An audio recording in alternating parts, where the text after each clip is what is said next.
Thinking back on my time in school, uh, were not hard to come by.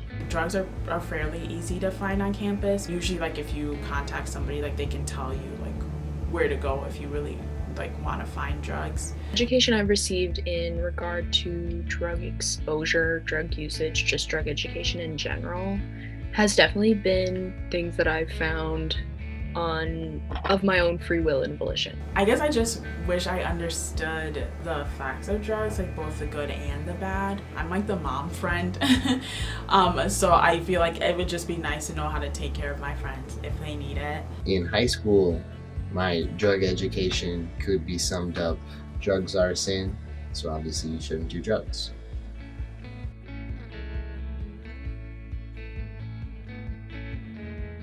I think the most education or information provided by any of my schools was in regard, especially to drinking and revolving around alcohol, with little to no, if any, mention of recreational drug use. It doesn't matter what authority figure tells them to just say no.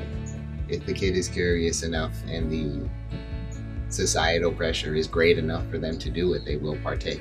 Especially young people, like if you tell someone not to do something, obviously we're gonna want to do it. I don't feel like there's any substance being like just say no, because once you get in an environment where like everybody is doing it, suddenly just say no seems really arbitrary. Like everyone else is doing it and they're fine. What are you protecting me from? What's the problem? If education was more realistic and upfront and straightforward and just presented all the facts, the good and the bad, then it's done its job and then people can make decisions for themselves. When you tell someone don't do something and you don't tell them like why, I don't think that's effective at all.